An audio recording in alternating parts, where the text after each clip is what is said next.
What's going on, you guys? Slim back here with a new video today, and today, you guys, I actually got my brother Jerry's first place undefeated Eldritch Dogmatica deck profile. Normally I would do these via a dueling book, but just for my brother I actually had all the cards, so I said, you know what, let's turn it into a real life deck profile because I know you guys really enjoy the actual cards compared to just on a computer screen. So as always, if you guys are new here, consider subscribing, hit that notification bell. You guys will be notified whenever I upload. You'll also be notified when I stream over on Twitch. Links in the description. While you're down there, consider joining my Discord community.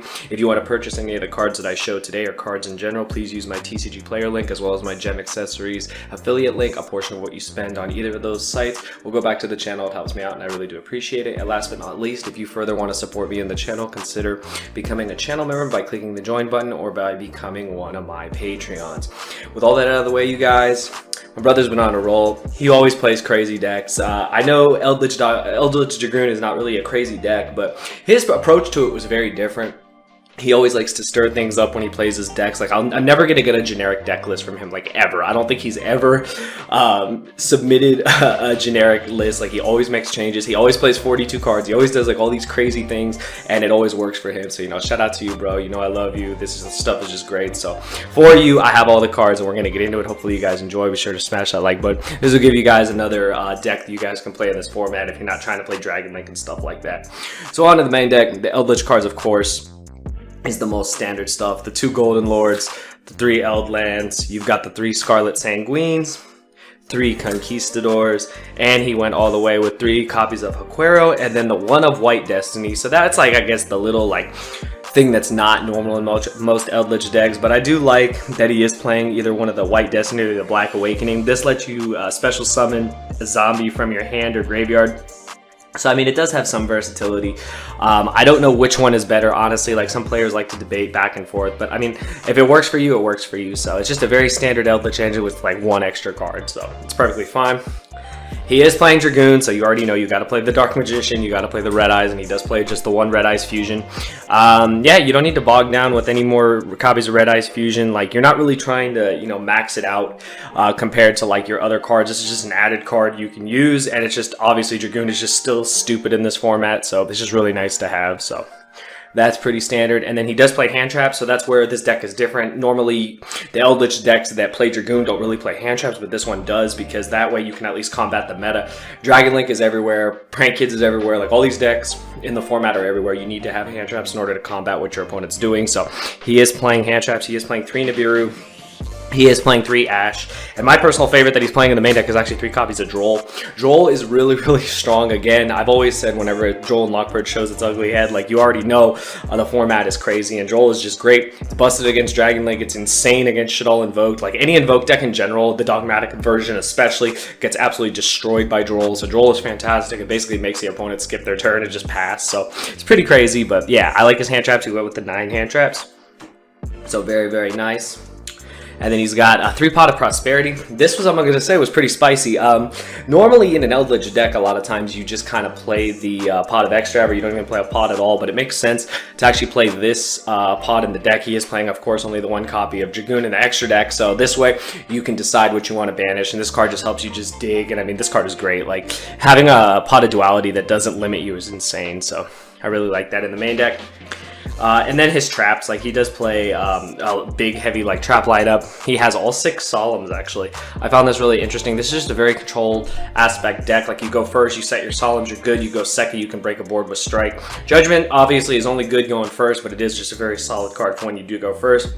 I forgot to mention, but, like, for his hand traps, he does run 3 Imperm as well. So he is running a total of 12 hand traps. Imperm is interesting because jury's kind of out if the card's great or not. I really liked it when I played it, like, against Bird Up and against, like, certain matchups. Imperm's pretty nice because it can deal with problematic monsters and their effects, but a lot of times it's just not the best hand trap. But I think since he's playing so many, I think that it gives him a good variety against the format, and that way you at least have something that will stop your opponent, and yeah, it's pretty solid. So there's those traps.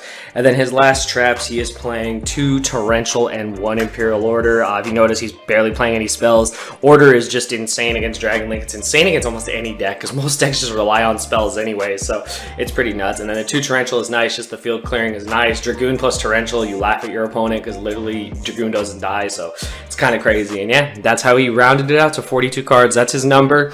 Don't ask me why, it's always been that way. He always likes playing 42, so, you know, if it works for you, man, it works for you. Extra deck for you guys. Of course, he is playing the one of Dragoon.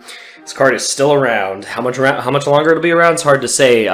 With Dragon Link being the best deck, you don't see Dragoon in too many decks, but the decks that can play it do play it. The one Macabre, that Macabre goes with the Cyber Dragon Nova. If you guys already know in the Dogmatica matchup, when they have you send cards off Maximus, you send this, you special this. You guys should already know that, so that's pretty standard.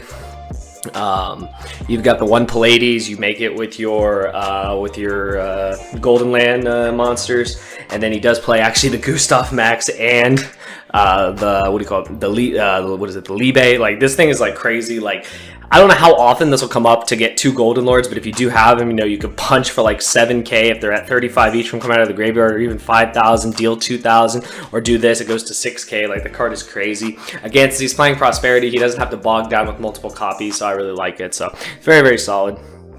And then, since he is playing some XYZs, he does play the one of Zeus. It can come up in certain matchups. I honestly, like, I'm not sure how often that would come up. Like, if he actually resolves that, like, I feel like Pallades would be his main way, but since he is maxing out on the Haquero and the Conquistador, he might be able to go into Pallades, spin something with Pallades, attack with Pallades, make a Zeus. I mean, who knows? It might come up, so gotta have every option. That's how he's always been when it comes to decks. And then on to the Link monsters.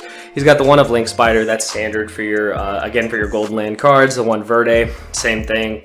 Now this is where I was a little thrown off. I was very surprised that he played multiples since he is playing Prosperity, but I guess they can come up, and I guess this way you have the food for Prosperity. Like, you have to think about that even if you're playing a bunch of one-ups, if you do play 2-ofs with Prosperity, it does give you a pretty quick, like, easy way to dish cards for the cost. But 2 Cerebus, 2 Unicorn. Yeah, it's I don't really know. Like, I don't know how often that'll come up. Again, this is his list, not mine, but it's definitely cool to see that he is trying to play like more Nightmares, because they can come up. And then he just plays the one of Phoenix. I thought maybe he'd play 2, but he just plays 1, and then the BLS Link. You guys already know I love this card. The reprint screwed this card. I literally take it all back. I thought the reprint was going to save this card and just made it worse. I don't know what they were thinking, making it a ghost rare that's worth a ton of money and then shooting up the price of this card. But yeah, that's the extra deck for you guys. And then his side deck real quick, then we'll get into his matchups and whatnot. Side deck is very standard, actually. Triple Phantasme, Triple Lancia. Phantasme is for Dragon Link, good against Prankids, good against a lot of decks. Lancia is just good against the format. It just always is. The one of Pankratops is like the best like generic side deck card ever. Then he's got the Cosmics and the Duster. That's just standard back row removal. Not that the you know like, you don't really need anything else. You don't need to play Twin or anything in this deck. Cosmic's just really strong. Being able to catch Schism, being able to activate Cosmic in the standby phase against the Prankids Pandemonium and stuff like that is fantastic. So just really, really awesome. And then he is actually playing the Scythe and the Sanctums for going first. Like, this just locks out the extra deck. You can also board in Lancia with it, so you have versatility with these cards, and I really like it. I'm a huge fan of the Artifact Engine in a lot of decks. So that is the whole deck, you guys. Now I'm just going to end the video with his matchups that he gave me. So he did go undefeated. Let me just pull this up for you guys. So round 1 was Virtual World. Basically, he got a free win. He double nibbed him. And game 2, he just didn't have anything after I potted for Red Eyes Fusion. Round 2 was Pendulums. He nibbed him again. That's crazy. Ended up getting a free win off that. Game 2, potted again into Fusion for the win. Must be nice. Round 3 against Zulich. Game 1, I potted for Dragoon, and it was over. You see why Prosperity is so strong. Like, you literally can dig 6 cards deep to get to Red Eyes Fusion or to get to a way to Verde. So it's pretty crazy. And then game 2, Feather Duster for 2, Open Fusion for game. You know, he's just really lucky. Like, I read this and I was like, is this really your rundown? Like, that must be nice. And then his final round was against his friend Mason, who was playing Dragon Link. I won the dice roll. I potted again for Fusion, drolled him on his turn, then just outpaced him with Eldlich. Engine, game 2 was back and forth, had to out savage, drag twice. First time was the Lord, the second was he summoned a Link, I Phantasmate, he negates with Savage, I chain Torrential Tribute for a huge board wipe. Then my next turn after the end phase Elixir, I summon a hand trap, make Verde, bring back Lord, and then Goon for game 2-0. He's always felt like the Lord was the best moments when it was, he's always played like decks that have been able to play Golden Lord, like he remembers being able to play it with Jet Synchron and stuff like that. So he's a huge fan of the Eldritch engine in general. But that is the whole deck profile, you guys. Hopefully you guys enjoyed. If you did, be sure to smash that like button. Let me know what you guys think of my brother's deck. He went undefeated. Eldritch Dragoon, definitely a different build. I don't think I've seen a build like this before, and it definitely worked for him. So definitely try it out if you guys want. Let me know your thoughts in the comments below. I'll see you guys next time. Thank you for watching.